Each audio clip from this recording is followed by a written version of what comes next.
How to get rid of stinging nettles permanently.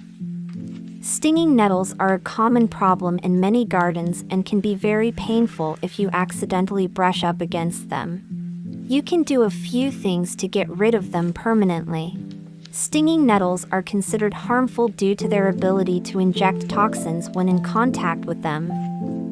As a result of toxin exposure, inflammation, irritation, and severe pain are common symptoms. These toxins can cause short-term or long-term symptoms. Most animals can experience the same effects. How to identify stinging nettles. You can identify stinging nettle by referring to these characteristics. Depending on the species, stinging nettles can range from 2 to 6 feet. Stinging nettle stems and leaves contain trichomes, hairs, that burn or irritate your skin. It grows as a four-angled, erect, slender-stemmed plant. Leaves have toothed margins and a pointed tip. They usually emerge during early to late summer. The greenish-yellow flowers appear from May to October. These flowers will form a single seed inside an oval-shaped achene, which will be white or brown. Manifests itself as large clumps. The rhizomes of this plant can grow 5 feet or more in a single season.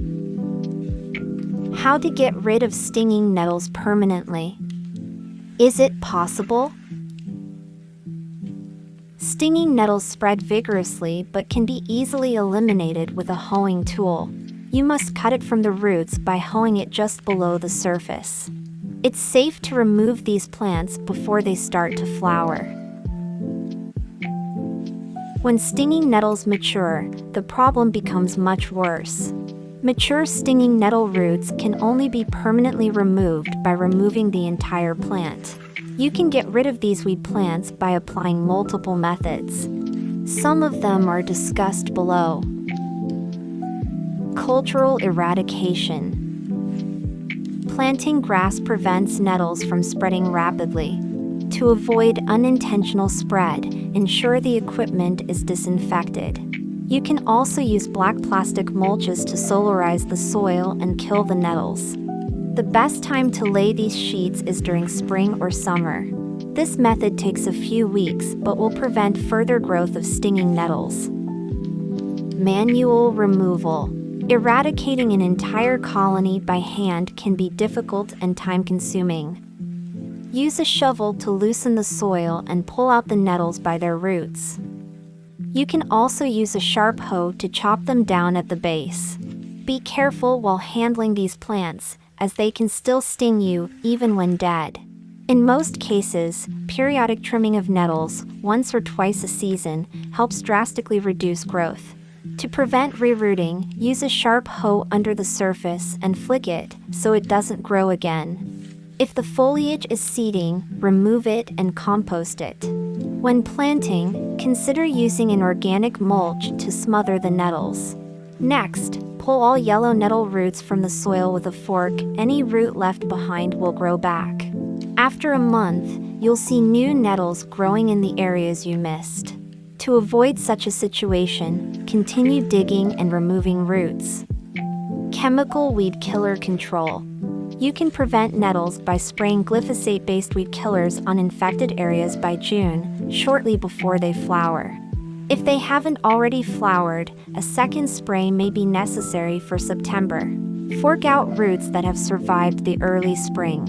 Use the selective weed killer Vitax SBK brushwood killer containing triclober in rough grasslands where glyphosate will kill the grass. At least 2 treatments are required.